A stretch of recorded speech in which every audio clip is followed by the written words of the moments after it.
What's up, YouTube? Chad here in the beer review. We are skipping ahead again, all the way up to category 31, alternative fermentables beer, and specifically style 31A, alternative grain beer. There's also alternative sugar beer, which we'll do next. All right, so 31A, alternative grain beer. An alternative fermentables beer is a standard beer, classic style or not, with additional or non-standard brewing grains, for example, rye, oats, buckwheat, spelt, millet, sorghum, rice, etc., added or used exclusively. Gluten-free beers made from completely gluten-free ingredients may be entered here, while gluten-free beers using process-based gluten removal should be entered in the respective base style categories, which means that for this category, it's got to be like a sorghum beer or something like that, where you can tell basically that it's not a standard brew. I know Stone does like a gluten removal IPA, which tastes like a regular IPA. So like they're saying like that would not be appropriate here. What you need is like a real gluten-free beer. And that's what I got for this one is Greens Quest Gluten-Free Tripel Ale. They changed their labels. They used to actually be green and look more Americanized. I mean, they still look very American now, but this is actually a Belgian brewer. I didn't know that. There's no history or characteristic ingredients. It does have a comments though. They say, if the alternative grain does not provide a noticeable, distinguishable character of the beer, enter it as a base style. So if you make a sorghum beer and you can't taste or tell that it's sorghum, just enter it as whatever style that is. But if you can tell that it's sorghum, 31A is the style for you. I've never had this beer before. Looking forward to trying it. So let's go get it in glass and get to reviewing. Well, I mean, the first thing I noticed is that this actually does smell quite a lot like a Belgian triple that I'm used to. So the classic Belgian yeast esters, like a banana clove kind of thing, slightly citrusy or peppery, floral or perfumey, something like that. There's definitely that sorghum element there. So like there's like a little bit of like a twang or nuttiness or whatever you want to call it is not nearly as like out there as like some of the other gluten-free beers that you get from a beer store that have been sitting on the shelf for a year. Yeah, it's nice. So it's a nice kind of, it smells like a Belgian triple if it was done as a gluten-free beer, which is exactly what it is. So it's nice that it's fairly close as a Belgian triple and it's not, twangy and off-putting as a sorghum beer. So let's check the specs on aroma. Same as base beer style, the added grain will lend a particular character, although with some grains the beer will simply seem a bit more grainy or nutty. I agree with that. The alternative grain should provide the major aroma profile for this beer. I don't know if I would say it's the major aroma. I think that the yeast esters are definitely the major aroma. It's like 60-40. 9 out of 12. I might even go 10 out of 12 because we're rating this as a sorghum beer. It smells pretty good. Yeah, so I'm going to say 10 out of 12 on aroma. Appearance, I'm not sure what this is looking like on camera. It's probably like a deep copper or amber. I mean, it's basically what it is. I'd say it's like 7 and 9 SRM now. Hold her up to the light. Yeah, 7 and 9. It's funny, if I hold it away from the light, it actually gets lighter. So it's between 5 and 9 SRM. Mostly clear body, which leads me to believe it's not bottle condition. And it did have about a 2-finger foamy head when I poured it. What are the specs on... For a Belgian triple, it says 4.5 to 7, so it's pretty close as far as the color. Let's check the specs on a 31A. Appearance, same as base beer style, though some additional haze may be noticeable. All right, well, that's absolutely true. All right, so flavor. Let's check this one out. Cheers. Wow, a lot going on there. Well, the first thing I noticed is that it was the same thing with the aroma. I'm like, wow, this is very much like a triple, but different. So it said, rice, buckwheat, millet, sorghum.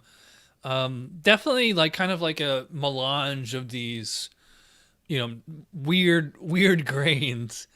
Almost like a risotto or quinoa or something like that. There's a sweetness to it. The Belgian yeast esters are pretty prominent though. So like up front, I'm getting that, alternative grain flavor for sure. And then underneath it all is the Belgian yeast ester spice. And then once it apexes, is that a word? I think it's a noun.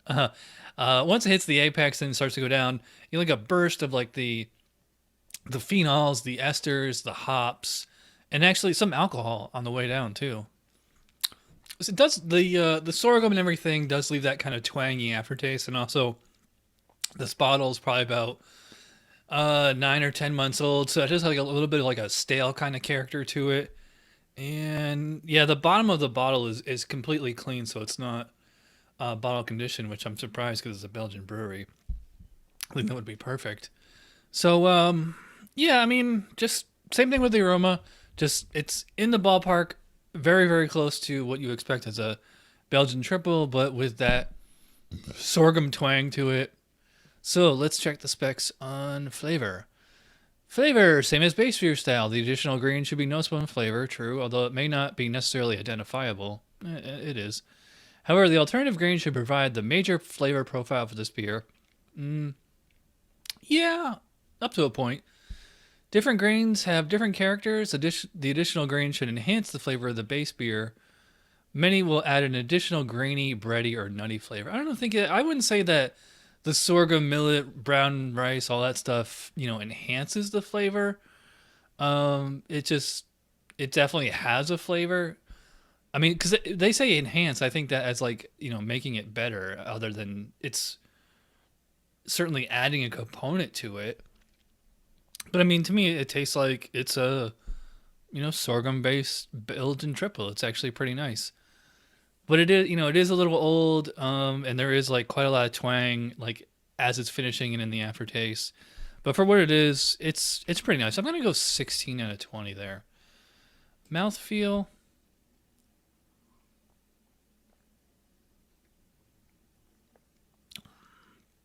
What about a medium body, medium high carbonation? It's actually a quite smooth texture.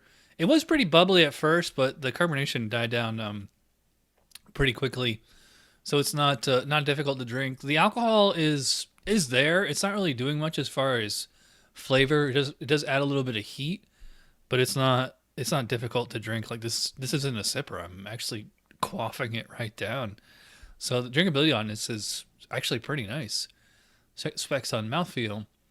Same as the base beer, although many additional grains will increase the body, oats, rye, and increase the viscosity, while some may decrease the body, gluten-free grains, resulting in thinness. Is there oats in here? No, just sorghum, millet, buckwheat, brown rice. So, I think it's a little bit smaller in body. Let's see what they say. Medium light to medium body, a little lighter than the substantial gravity would suggest. Highly carbonated. The alcohol content is deceptive, has little to no obvious warming sensation, always effervescent. So, yeah, it's not exactly on point for that, and obviously you get some leeway because it's not it's a gluten-free beer. So, yeah, that's really impressive. I'm going to go 4 out of 5 on mouthfeel. I don't think it's perfect mouthfeel, but it's really close. Overall impression, is there a 7 or an 8? Let's say 8. That brings up total score of 41 out of 50, which would be a 9 out of 10. I'm not sure. Yeah, you know what? I will say 9 out of 10.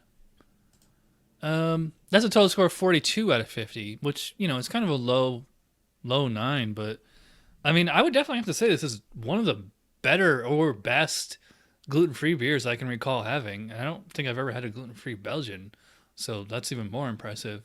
I always liked the Steadfast Pale Ale that was made in Albany, where I used to live, but this is a pretty close second. So, yeah, 42 out of 50 for Green's triple.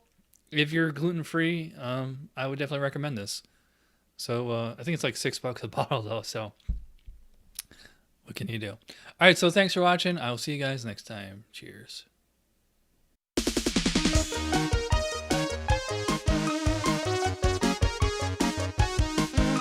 Somebody brewed it. Chad just reviewed it. Thanks for watching Chad's beer reviews. Trust me, the next episode will be a lot better.